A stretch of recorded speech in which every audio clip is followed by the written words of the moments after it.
Everyone. आज की इस वीडियो में मैं आपको करंट एनर्जीज़ के बारे में बताने वाली हूँ। हम सभी जानते हैं कि गोल्डन एज ऑलरेडी आ चुका है, तो कहते हैं ना कि उसका जो सफ़ाया है वो सफ़ाया अब शुरू हो चुका है। और ये जो सफ़ाया है वो अब बहुत स्पीड से हो रहा है।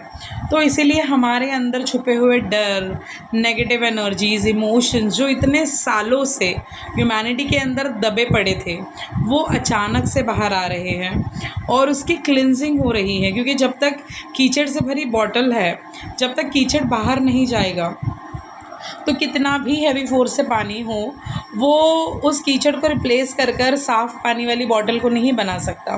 तो उसी तरीके से अब हमारे अंदर कहीं ना कहीं, वैसे तो हम ऊपर से हमेशा हील्ड होते हैं, लेकिन अंदर से कई सारी चीज़ें हैं जो हमारे मन में होती हैं। जैसे फ़ियर होता है, एंजाइटी होती है, आपको ओवर थिंकिंग होती है, या किसी चीज़ को लेके इनसिक्योरिटीज़ होती है, तो वो सारी चीज़ें अब जा रही है। तो सोर्स यानी ईश्वर बेसिकली क्या करते हैं, उनको सतह पर लाते हैं और सतह पर लाकर फिर वो उसे मिटा सकते हैं। तो कहते हैं ना, जब भगवान शिव ने भी समुद्र मंथन किया था तो उनको भी विष का पान करना पड़ा था। तो वैसे ही जब तक नेगेटिविटी नहीं जाएगी तब तक पॉजिटिविटी कभी नहीं आएगी। क्योंकि जब समुद्र मंथन भी हुआ था तो अगर उनको अमृत पान करना था, देखिए सारी स्टोरीज़ में हमें टीचिंग्स दी है स्पिरिचुअल, लेकिन हम इन सबको ना दूसरे वे में ले लेते हैं। तो जैसे ही समुद्र मंथन हुआ था, तो पहले अगर आपको अमृत पाना है तो उसके लिए विष को तो ख़त्म करना पड़ेगा ना। तो उसी प्रकार से इस समय सारी नेगेटिव एनर्जी हट चुकी है। पिछले 2 हफ्ते सभी के लिए, आई थिंक आप कमेंट करना कि पिछले 2 हफ्ते आप सभी के लिए कैसे थे। पिछले 2 हफ्ते थोड़े से अप एंड डाउन वाले सभी के लिए रहे हैं। एनर्जीज़ थोड़ी सी डिफरेंट थी, तो किसी चीज़ के लिए आप चिंता बिल्कुल मत करिए, अब वो वक्त जा चुका है। अब सोर्स आपको आपके अंदर की पावर से इंट्रोड्यूस कराना चाहता है, क्योंकि ह्यूमैनिटी ना कहीं भटक रही है। अगर आप देखो इन दिनों पॉडकास्ट, अगर आप देख लो, रेमेडीज़ पे पॉडकास्ट बन रहे हैं। 100 तरीके की रेमेडीज़ आपको बता देते हैं। बेसिकली सब कुछ होता तो आपके माइंड रीप्रोग्रामिंग से ही है, लेकिन हम भी अब उस सारी स्टेजेस से आगे निकल रहे हैं। जैसे एक समय था जब मैं भी रेमेडीज़ को मानती थी, लेकिन अब कहते हैं ना, फर्स्ट से सेकंड स्टैंडर्ड, सेकंड से थर्ड, थर्ड से फोर्थ, तो वैसे हम अपग्रेड हो रहे हैं। तो अब उन चीज़ों से हम निकल चुके हैं। अब हम उन चीज़ों को इतना इम्पोर्टेंस नहीं देते जैसे पहले दिया करते थे। पहले जब एंजल नंबर्स नए नए सीखे थे तो थोड़ा एक्साइटमेंट होता है, उससे रिलेटेड कई चीज़ें हमारे सामने आती है। तो दैट डज़ नॉट मीन कि एंजल नंबर काम नहीं कर रहे, एंजल नंबर भी काम कर ही रहे होते हैं, लेकिन बेसिकली अब उनका काम ख़त्म हो गया। वो आपने लर्निंग ले ली, अब आपका आगे बढ़ने का समय आ गया। तो फिर आप स्टेप बाय स्टेप अपनी जर्नी में आगे बढ़ रहे होते हो। तो आपको ये समझने की ज़रूरत है कि जो कुछ भी हो रहा है वो सही समय पे हो रहा है, आपकी जर्नी के अकॉर्डिंगली हो रहा है। आपकी सोल जहाँ पर है वहाँ से आप ऊपर जाएंगे। तो उसी प्रकार से एस्ट्रोलॉजी, न्यूमरोलॉजी, एक समय के बाद आप इन सारी चीज़ों से निकल जाते हो। जैसे अगर आप मुझे अभी पूछो कि सबसे बड़ा मंत्र दुनिया का कौन सा है, तो मैं यही कहूँगी, आई लव यू गॉड। क्योंकि ईश्वर एक ही है। ये तो सारी सोर्सेज है जिनको सोर्स ऑफ एनर्जी है, तो ईश्वर एक ही है एंड ऑफ द डे। तो जितनी भी रूप है वो सारे सोर्स ऑफ एनर्जी है, जिनसे हम कई सारी पॉजिटिव चीज़ें भी सीखते हैं। तो पहले जो हमें सिखाया जाता था वो बस यही सिखाया जाता था कि तुम्हें तुम्हारे अंदर के परमात्मा को नमन करना है, उसी से जुड़ना है, उसी से कनेक्टेड रहना है। तो मैंने आप सभी को प्रीवियस मेरा एक एक्सपीरियंस भी बताया था क्रिया योगा को लेकर।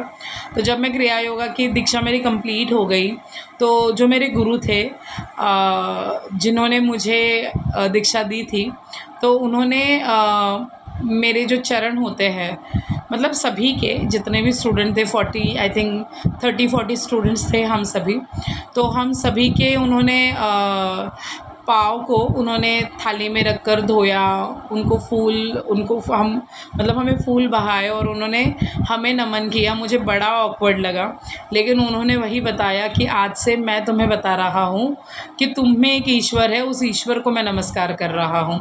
तो हम सभी में ईश्वर होते हैं। तो जब आप इस कॉन्सेप्ट पे पहुँच जाओगे ना, तो आप क्राउन चक्रा तक आ जाओगे। तो जब आप जितने भी रूप होते हैं, जैसे अभी हम बचपन से करते आए हैं, तो पूजा तो हम करते करते ही हैं, क्योंकि ये सारी चीज़ें डीप माइंड रीप्रोग्रामिंग में हैं हमारे, और उससे हमें थोड़ा सा पॉजिटिव फील होता है। बचपन से अगर हम इस कल्चर में पैदा हुए हैं, अगर मैं मराठी घर में पैदा हुई हूँ तो मुझे करवाया गया है, तो ऑफ़ कोर्स उसके साथ जो चीज़ें हैं बचपन से वो थोड़ी बहुत तो हम करते हैं। लेकिन जैसे आप मेडिटेशन में आते हैं ना, आप इन चीज़ों का असली मतलब समझने लगते हैं। आप ईश्वर को फ़ोटो में नहीं, आपके दिल में देखने लगते हैं। सो हर चीज़ का एक समय होता है, आपकी जर्नी के अकॉर्डिंगली आपके जीवन में भी आएगा। उसके लिए कोई चिंता करने की ज़रूरत नहीं है। बस मेरा मैसेज यही है कि हमें लग रहा होता है कि सारी चीज़ें कब होंगी, कैसे होंगी, हम थोड़े से इम्पेशेंट होते हैं, लेकिन सारी चीज़ें ऑटोमेटिकली उस समय पर हो ही जाती है। तो आपको बस इतना करना होता है, सरेंडर सिर्फ बोलने के लिए नहीं करना है, सरेंडर आपको सच में करना है। सो आप अपने जर्नी में आपके अकॉर्डिंगली ही आगे बढ़ रहे होते हो, तो जो कुछ भी हो रहा है वो आपके अकॉर्डिंगली सब सही हो रहा है। तो आपको किस बात की चिंता, अगर वो आपका जीवन देख रहा है। तो जैसे मैंने लास्ट वीडियो में भी बताया था कि हमें लगता है कि हमें ये कब मिलेगा कब मिलेगा, लेकिन अगर आम कच्चा है तो वो खट्टा लगेगा, अगर आपने उसे पकने दिया तो वो आम आपको मीठा लगेगा। तो उसी सही समय का इंतज़ार हम सब कर रहे होते हैं, सो ईश्वर कर रहे होते हैं। और वो कहते हैं ना, वक्त से पहले वक्त के बाद वो कभी कुछ नहीं देते, वो सारी चीज़ें हमें सही वक्त पर देते हैं।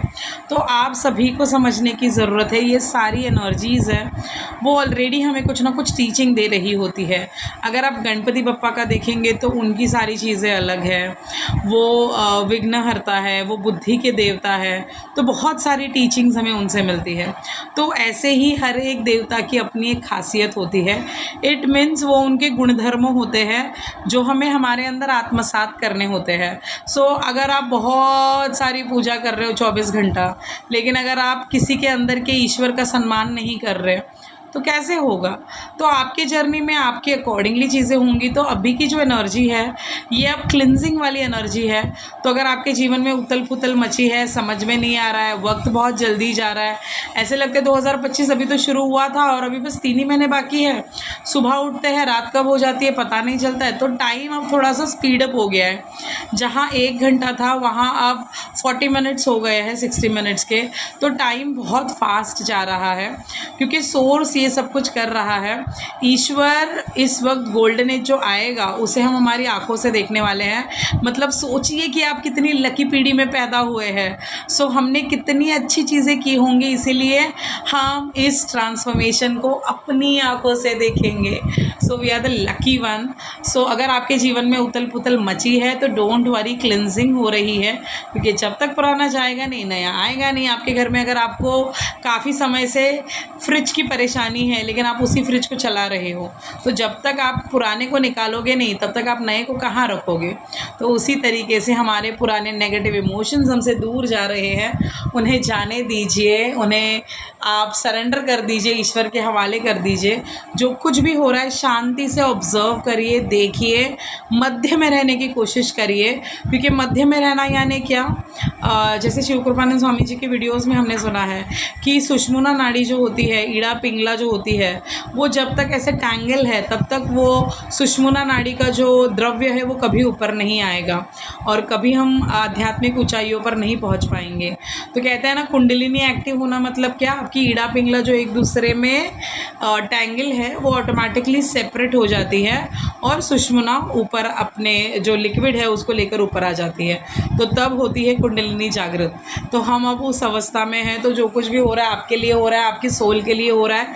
जर्नी को खूब एंजॉय करिए, परमपिता परमात्मा पे भरोसा करिए।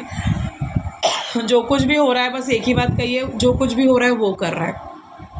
और देखिए मैजिक, देखते ही देखते ये समय भी निकल जाएगा और हम एक ऐसे युग में रहेंगे जहाँ सारे लोग अच्छाई से भरे होंगे और सब एक दूसरे से बहुत प्यार करेंगे।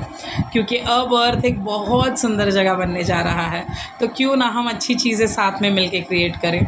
तो ये था आज के लिए। मैं ऐसी कई नए वीडियोस लेकर आऊँगी जिसमें आपको करंट एनर्जी के बारे में पता चलेगा। बस हंसते रहिए, मुस्कुराते रहिए, मध्य में रहिए, ईश्वर पर भरोसा करते रहिए। मेरे चैनल पे अगर नए हैं, अगर आपको मेरी ऊर्जा अच्छी लगी होगी तो मैं हूँ आपकी दोस्त स्पिरिचुअल सोना।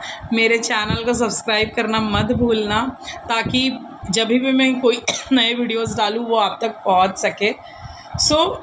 फिर मिलते हैं अगले वीडियो में। इस वीडियो को अपने दोस्तों तक ज़रूर पहुंचाना, क्योंकि जितनी अच्छाई आप दुनिया में दोगे उतनी ही आपके पास लौट कर आएगी। फिर मिलते हैं अगले वीडियो में, तब तक के लिए बाय बाय।